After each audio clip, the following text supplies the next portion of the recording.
Personal branding for students can be so often overlooked, and yet it is one of the best ways to be able to establish your professional brand in the marketplace.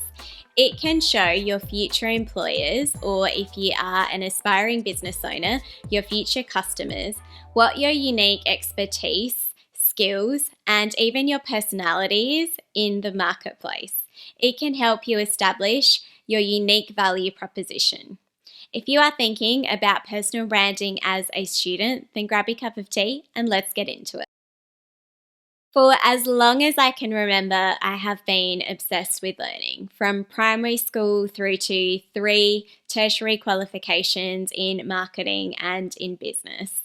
I would study for all of my exams with a passion that would worry even my parents, and I would finish all of my assignments well and truly before they were due. But if there is one thing that I would have done differently, it would be to think about personal branding as a student. They say that the best time to have planted a tree is 20 years ago, but the second best time is now.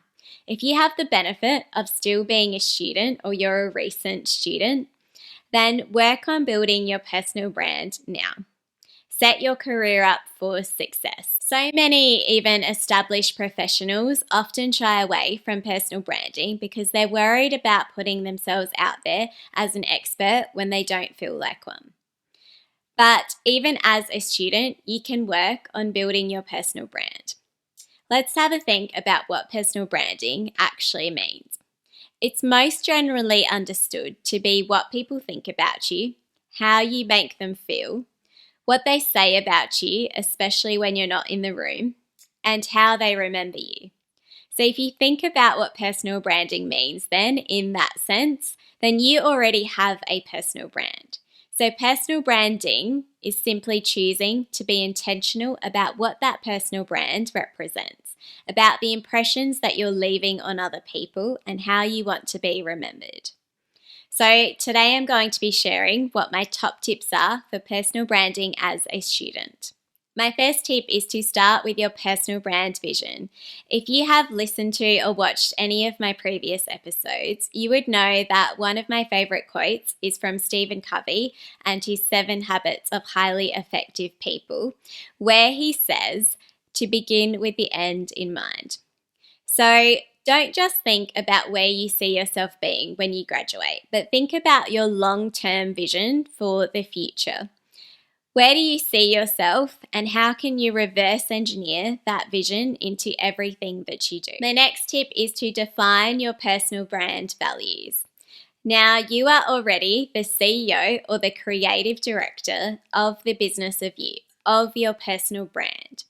So work on building your personal brand like you would a business. And like any good business would do, what are your core values? I recommend defining 3 to 4 core values and then having the 4th or the 5th sit at the very center of that. That becomes your why. As Simon Sinek would say in Start With Why, people don't buy what you do, they buy why you do it. My next tip is to define your unique value proposition. And I recommend thinking about this in 2 ways. Think about your personal value and your technical value. Your personal value is going to include things like your unique story, your personal interests, your personal achievements, any volunteering that you've done, your hidden talents and your skills, and your personal relationships where relevant, like networks or memberships.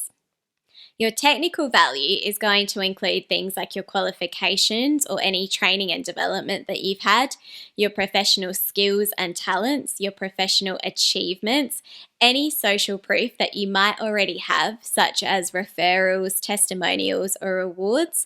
And if you've had any experience already, what is your industry experience and your years of experience? What's most important when it comes to defining your unique value proposition is having that vision in mind and articulating your unique value in a way that aligns with that vision, where you see yourself wanting to be. My next tip is to establish key messages for your personal brand. And once again, I suggest thinking about this as personal and technical messages. And that is because, as marketers love to say, people buy emotionally first and then rationalize with logic. So once you've defined the core messages for your personal brand, make sure that you are including some variation of them across all of your platforms, so all of your online profiles, across your resume. Now you're going to need to tailor this to suit the platform that you are communicating on, but overall ensure that you are representing your brand in a consistent way. My next tip is to define the verbal identity of your brand. With your vision, your value proposition, and your personal brand values in mind, how would you define your tone of voice for your personal brand if you had to articulate it in, say, 4 or 5 key traits? My next tip is to define your personal brand's visual identity. We like to say that we don't judge a book by its cover, but we do. Research has shown that first impressions can be formed within as quick as 1/10 of a second. So if people are going to be judging you anyway, before you've even said a word, then why not allow your visual identity for your personal brand to communicate for you? Things like colours, for example, have meaning. We've been conditioned to associate particular colours with particular ideas. Having a consistent look and feel in the marketplace can also help you build recognition and memorability. Just think, for example, about seeing a Tiffany blue or a Coca-Cola red. You can define the look and feel of your personal brand through some key elements, and that can include having a consistent font, having a consistent color palette, and maybe even a signature color. It can be having a certain visual style or visual treatments in your personal brand, and it can also be represented in your own personal style. So you can allow your clothing style to communicate for you. Different styles can communicate a different meaning for your personal brand. My next tip is to learn in public. One of the best things about being a student is that you are constantly learning. But a lot of the time you don't feel like you're in a position to share what you're learning because you don't yet feel like an expert in your field. But you don't have to be an expert to be able to share what you're learning along the way. Examples of how you can learn in public can be to share your projects in progress, to share your latest learnings, to share reflections on your latest learnings, to share industry trends and your reactions to them. You can even learn in public just by working on projects that you are particularly passionate about. As an example of how you can learn in public, imagine if you are a fashion student and you can create content online relating to the fashion industry. You can talk about latest trends, your reaction to them. You can talk about your own personal style, or you can share your own personal style, or you can show content about related industries, such as the beauty industry or the accessories industry. When it comes to your own personal brand, how can you learn in public and build your personal brand while you're still a student? And this leads me into my next tip, which is to pick a platform. And I'm actually going to suggest that you pick 2 platforms, one that is a short form platform and one that's a long form platform. Now, your short form platforms are going to be things like your social media. So your Instagram, your TikTok, your LinkedIn, or maybe a short newsletter. Your long form platforms, on the other hand, are going to be things like your YouTube channels, your podcasts, your blogs. Short form content is, generally speaking, compared to its long form counterpart, easier to produce and easier to consume.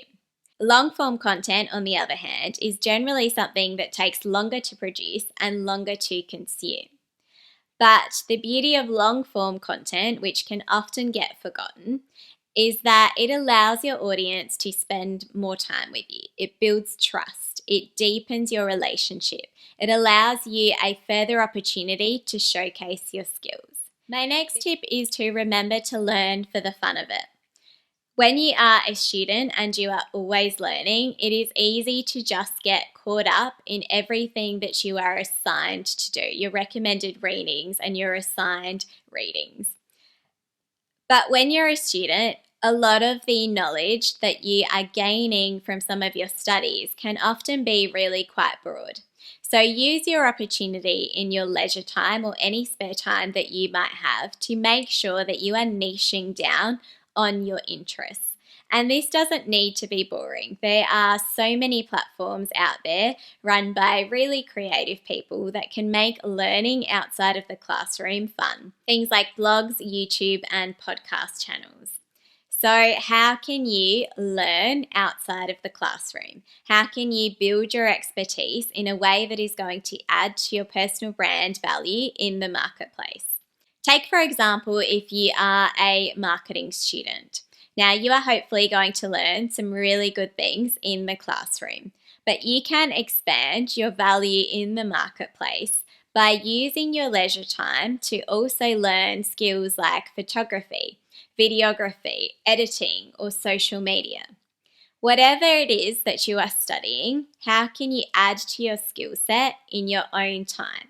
How can you use the opportunity that you have in your spare time to learn for fun? My next tip is to reverse engineer your personal brand vision into a daily habit. It's been said that we are what we repeatedly do, and that excellence is not an act, but a habit. So go back to your vision and think about how you can make that into a daily habit. Just to give you a simple example, if you wanted to be a writer, then how are you writing every day? If you want to be a creator, then how are you creating every day? Remember to reverse engineer that big vision into the everyday. My next tip is to find your personal brand partners. They say that we are who we spend our time with. Now, one of the things that I recommend to people that are new in their career or who are even already established is to make sure that you have what I call a personal board of directors. Now, you can choose to tell your personal board of directors members if they are a part of your board, or you can keep that to yourself. But the point is, how are you surrounding yourself with people that you can learn from? And ideally, these are going to be people that have industry knowledge, that have already taken the path that you want to be a part of. How are you going to establish relationships with them so that you can learn from their expertise? These might be people that you already have a personal relationship with, or it might be people that you actually haven't ever met at all. But thanks to content that they share, maybe online or maybe books that they've written, you can actually still access their expertise to help build your own personal brand. You might also want to consider finding an accountability partner for your personal brand, someone that you can work with to help ensure that they are keeping you on track with whatever your personal brand goals are. And that brings me to my next and final tip, and that is to co-brand yourself. Just because you don't already have a really established professional brand in the marketplace doesn't mean that you can't attach your personal brand with organizations that do.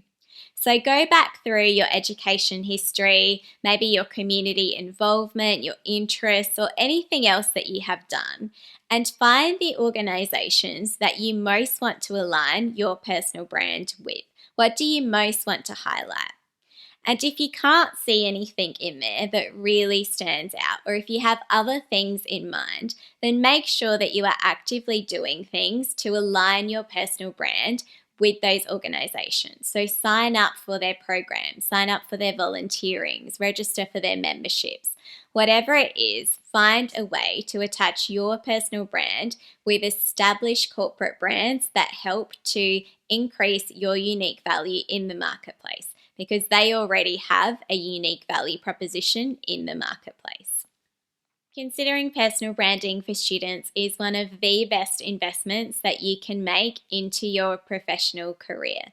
So before you start to think about joining a business or starting your own, think about the business of you, the business that you already operate as a part of your personal brand, and start building your personal brand as a student. Thanks so much for your time. If you have found any of this useful, then think about subscribing because I share content like this every single week. I look forward to seeing you in the next episode.